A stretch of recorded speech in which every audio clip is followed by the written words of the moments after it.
Hello everyone. So, if America was truly winning, it wouldn't need 17 CEOs in Beijing.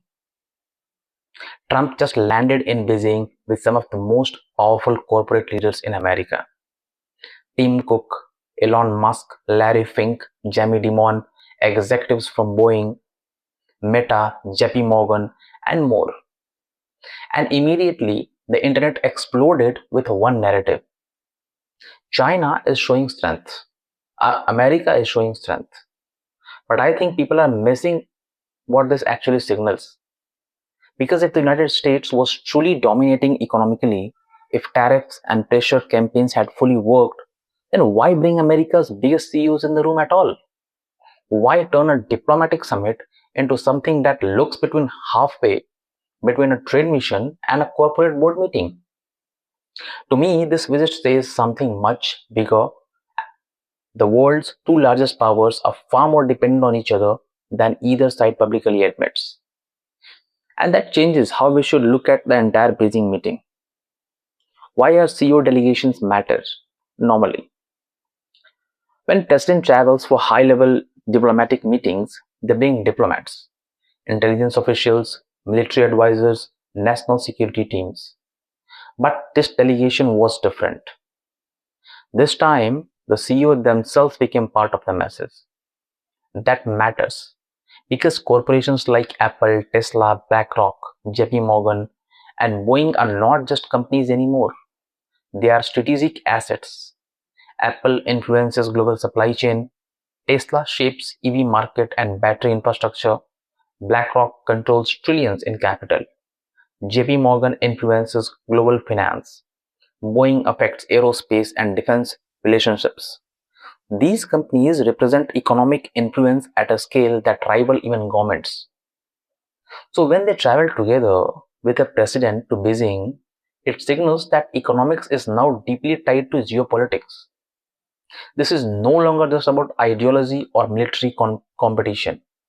It's about supply chains, technology, investment flows, market access, market dependence. And that's exactly why I don't fully buy the America is dominating narrative. The problem with China losing narrative is that a lot of commentary today frames China as desperate. And yes, China does have some serious economic issues. Slowing growth, property sector problem. We heard about Evergrande, declining consumer confidence, youth unemployment. There are lots of problems there. Okay, those are real. But here is the important part. A country can have economic problems and still remain strategically indispensable. And that's what many people overlook. China is still deeply embedded in the global economy. American companies still manufacture there. Western companies are still depend on Chinese industrial capacity. Global supply chain still runs through China in critical sectors. So if decoupling from China were truly easy, the United States would have already done it years ago. Instead, what we are seeing is something more complicated. Public confrontation mixed with private dependence. That's why this delegation matters so much, because it quietly acknowledges a reality politicians often avoid saying openly, that America still needs economic engagement with China too. So this looks like pragmatism, not pure strength. Some people see the CEO lineup as, leverage over China. I see another possibility. Washington realizing that pressure alone has limits. Think about it. The US already imposed tariffs, technological restrictions happened, sanctions happened, export control happened, yet China still remains central to global manufacturing and trade. So now the strategy appears to be shifting from we can isolate China to we need to negotiate from within interdependence. That is a very different position. And honestly, it is more realistic one. Because in today's world, economic warfare hurts both sides. America cannot instantly replace China's manufacturing ecosystem. China cannot instantly replace Western capital and technological access. Both sides know this. which means this summit is probably less about victory and more about managing mutual dependence without losing strategic advantage. Now let's come to Taiwan. Taiwan is probably watching nervously. Now here is where things become even more sensitive. Whenever Washington and Beijing enter major negotiations, one question immediately appears in the background: Taiwan. Even if nobody says anything, the word publicly, it hangs over every discussion because Taiwan is not just a geopolitical issue. It is also tied to semiconductors, regional security, military credibility, and global trade. So, naturally, Taiwan watches these meetings carefully, and smaller nations across Asia do the same.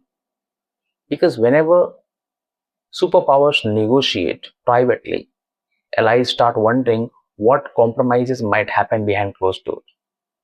That does not mean US is abandoning Taiwan or selling out Taiwan. There is no evidence of that. But perception matters in geopolitics, and when business leaders become heavily involved in diplomacy, some countries worry about economic interest could eventually outweigh security commitments. And that anxiety alone changes regional calculations.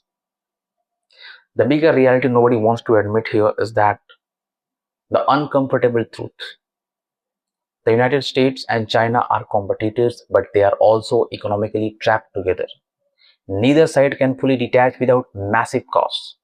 China still needs global markets, investment confidence, advanced technology, access, foreign business partnerships. America needs manufacturing capacity, stable, supply chains, consumer markets, industrial scalability. That's the real reality underneath, and all the political rhetoric. And I think this Beijing visit exposed that reality more clearly than people expected. Because if America truly held overwhelming leverage over China, there would be no need to arrive with corporate heavyweights to reinforce the negotiations. And if China was truly collapsing, it would not still command this level of global economic attention. Both narratives are exaggerated.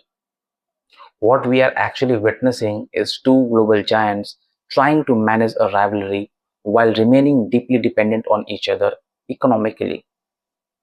That's much messier, but that is also more realistic. So, final thoughts. So, when I look at this Beijing summit, I don't see a simple story of American dominance or Chinese weakness. I see something more complicated. I see two powers realizing confrontation has limits. I see governments using corporations as geopolitical instruments. I see economic interdependence becoming impossible to ignore, and honestly, I think that that's why this moment matters.